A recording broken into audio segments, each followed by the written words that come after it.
स्वागत है आपका मेरे इस वीडियो में। इस वीडियो में हम इनकम टैक्स के ट्रांजैक्शन से रिलेटेड पॉइंट्स पे डिस्कस करेंगे, जो कि कैश बेस्ड होगा।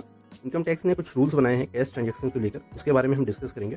तो उसके लिए प्लीज़ मेरे चैनल पर बने रहें और वीडियो को पूरा देखें और बीच में स्किप ना करें, क्योंकि आपका मेन पॉइंट हो सकता है छूट जाए, जिससे आपको फिर बाद में किसी प्रकार की प्रॉब्लम हो।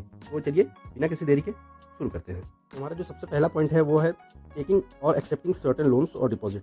अगर आप किसी से भी 20,000 या उससे अधिक का कैश में लोन या सर्टेन डिपॉजिट लेते हो, उस केस में इनकम टैक्स के द्वारा ये प्रोहिबिट किया गया है। जैसा कि हम देख सकते हैं, no person is permitted to accept ₹20,000 और more in cash for any loan और डिपॉजिट और any amount in relation to transfer of immovable property.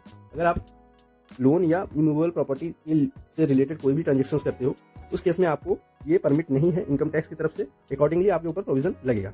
चलिए नेक्स्ट स्टेप पे आपको दिखाते हैं जो दूसरा पॉइंट है। इसी तरह का वायलेशन करते हैं तो उसका कॉन्सिक्वेंस आप देख सकते हैं। Penalty of amount equal to amount taken in cash will be levied. इस केस में आपको जितना अमाउंट आप कैश लोन में आप कैश में लेते हो, प्रॉपर्टी के केस में लेते हो, उतना ही अमाउंट का आपको ऊपर पेनल्टी लग सकती है।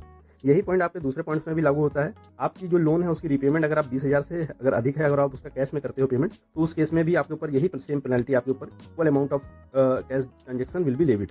और यहाँ पर जैसे कि हम देख भी सकते हैं, एनी ब्रांच और banking company, cooperative society, firm, other person not allowed to repay any loan और deposit in cash if the amount of loan और deposit specified in advance together with the interest if any is ₹20,000 और मोर। अगर 20,000 से अधिक है तो उसको आप कैश में ट्रांजेक्शन नहीं कर सकते।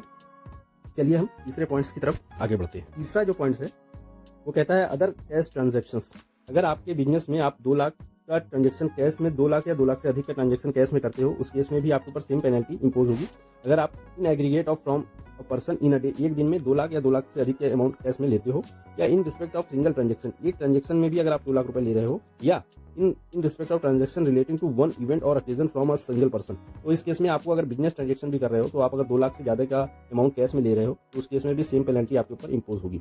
तो ये पेनल्टी आपका लागू नहीं होती है, जैसा कि आप देख सकते हैं।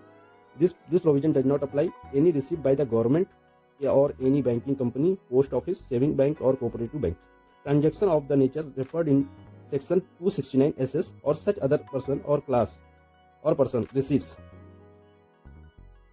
With the central government by notification in the official gazette specified. ये इन लोगों पर आपके ट्रांजैक्शन लागू नहीं होते हैं 2 लाख रुपए वाले। बाकी इनके अलावा सारे ऊपर 2 लाख रुपए से ज़्यादा का आप कैश ट्रांजैक्शन सिंगल डे में आप सिंगल पर्सन से सिंगल इवेंट पे नहीं कर सकते। नाउ हम चौथा पॉइंट पे अगर हम मूव करें तो ये चौथा पॉइंट है disallowances of expense incurred in cash. ये बताता है यदि आप अपने बिजनेस का जो भी एक्सपेंस है, एक दिन में 10,000 से ज़्यादा एक्सपेंस कैश में करते हो, तो सारा का सारा 100% of such payment will be disallowed while computing his total taxable business income. तो इस केस में यदि आप अपने बिजनेस में 10,000 रुपये से ज़्यादा का कैश का ट्रांजेक्शन कर रहे हो, तो उस केस में पूरे के पूरा अमाउंट 100%, अगर आपने 11,000 रुपये का भी ट्रांजेक्शन किया, तो उस केस में पूरा का पूरा अमाउंट डिसअलाउड हो जाएगा इनकम टैक्स में। जो आप प्रॉफिट एंड लॉस में अपने एक्सपेंस दिखाते हो, वो आपका जो है एक्सपेंस को डिसअलाउड कर दिया जाएगा और आपका जो इनकम है वो इंक्रीज हो जाएगी और अकॉर्डिंगली आपके ऊपर इनकम टैक्स लगेगी।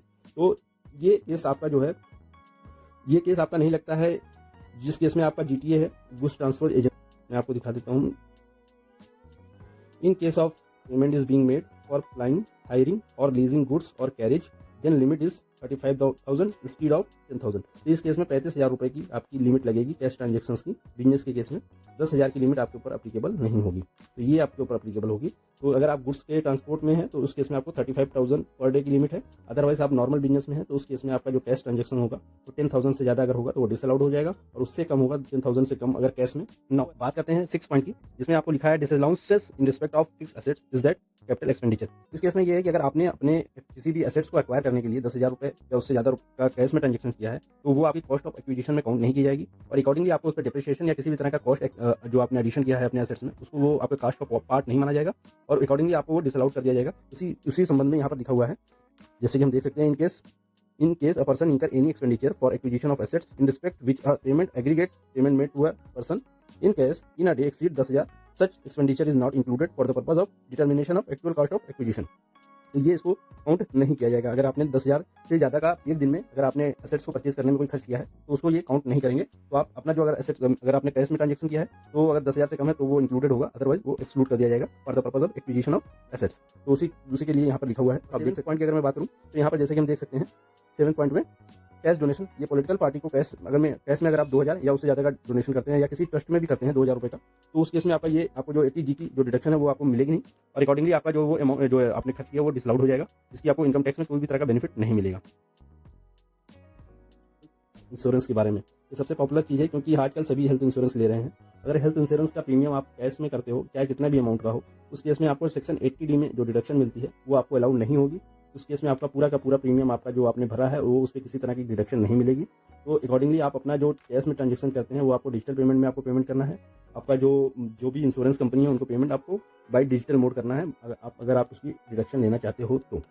और बात अगर करें हम हेल्थ चेकअप की, तो इसमें हेल्थ चेकअप में 5000 तक का कैश ट्रांजेक्शन किया जा सकता है, आपको उसमें किसी तरह की दिक्कत नहीं होगी, उसका डिडक्शन आपको 5000 तक का मिलेगा। लेकिन हेल्थ इंश्योरेंस प्रीमियम का डिडक्शन का 1 रुपये भी अगर आपने कैश में ट्रांजेक्शन किया है तो उस केस में आपको 1 भी रुपये का डिडक्शन 80D में नहीं मिलेगा। तो आप अकॉर्डिंगली अपना ट्रांजेक्शन करेंगे। बस इतना ही था। अगर आपको वीडियो पसंद आई है तो प्लीज़ मेरे चैनल को सब्सक्राइब भी कर लीजिए।